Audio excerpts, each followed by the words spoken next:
Muy buenas tardes, mi nombre es Jessica Juliet Gómez, soy estudiante de la Corporación Uniminuto de Dios, voy en segundo semestre de Administración en Seguridad y Salud en el Trabajo. Bueno, el día de hoy les voy a hablar sobre la división del capitalismo. Primero que todo hay que entender qué era la idea liberal en esa época. La idea liberal era entender que el bienestar de una nación solo se consigue con el crecimiento económico, con la urbanización, con el acceso a tecnologías y la competitividad de los mercados mundiales. Son los éxitos económicos de los países que aseguran la acumulación de recursos indispensables para mejorar las condiciones de vida de la sociedad. Bueno, iniciaron las transformaciones en esa época. Entonces, empezó la división del mundo en el siglo XVI entre metrópolis y colonias, que implicó la segregación entre países civilizados y países bárbaros. ¿Qué eran los países civilizados y qué eran los países bárbaros? Los países civilizados eran los países desarrollados y los países bárbaros eran los países subdesarrollados, los países que eran sometidos. Los países bárbaros eran los países que eran sometidos, que eran inferiores. Bueno, cuando inició la transformación también iniciaron los descubrimientos. Entonces, uno de ellos era la inversión moderna, del otro, como inferior y bárbaro, comienza en el siglo XIX, en el Tratado de Tordesillas. Los territorios conquistados se transformaron en periferias de un centro o metrópoli, celebrado en 1533 entre monarquías de España y Portugal.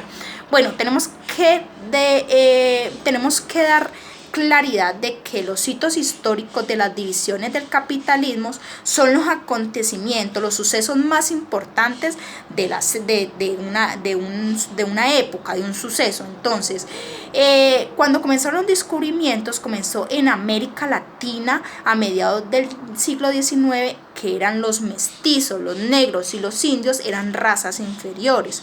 Entonces, ese tipo de razas eran razas inferiores y atrasadas, las cuales eran legítimo dominar, expropiar y educar para conducirlas hacia el progreso y la urbanización de muchos países que estipulaban las migraciones de trabajadores europeos y asiáticos para mejorar las razas. Entonces, las razas anteriormente mencionadas eran esclavos, eran explotadas para el bienestar económico de los países, ya sea los países desarrollados, ya que los países subdesarrollados era donde se manejaban ese tipo de razas.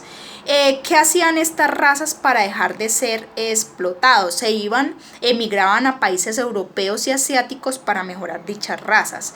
Bueno, hubo varias guerras mundiales, la primera, la segunda y la tercera, donde hubo acontecimientos importantes. Desde hace 3 décadas los países pobres, exportadores netos de capitales en forma de divisiones, pagaron financieros, servicio de deuda, repartición de utilidades, acumulación de reservas de divisas, monedas importadas, salidas de capital o retiro de inversiones extranjeros. Entonces, en estas 3 décadas lo que se hizo fue que los países más ricos se volvieran más ricos y los países más pobres se volvieran más pobres. No ha cambiado nada, la desigualdad es igual. ¿Por qué? Porque los países desarrollados lo que hacían era aprovecharse de los países subdesarrollados para explotar esas personas, para explotar las materias primas, para beneficiarse de esas materias primas, y lo que hacían era comprarlas y vendérselas más caras. Entonces lo que hacían era exportar esas personas, importar la materia prima y venderlas más caras, y esas personas ser cada día más esclavos. Entonces los ricos más ricos, que eran los civilizados, y los pobres, que eran los bárbaros, más pobres. Bueno, para concluir el video de la abuela Grillo, era una abuela que su don era cantar, y a lo que cantaba llovía, hacía llover. Entonces, ¿qué pasó? La explotaban, o sea, la hurtaron, la cogieron, la sometieron. ¿Para qué? Para beneficiarse de su don.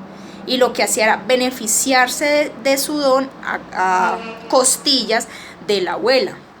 Esto lo que nos da a entender es que cuando nosotros tenemos un don, lo que hacen las personas, cuando nosotros queremos servir, no es necesario quitarle la bendición al otro. O sea, consigamos con la bendición de cada persona.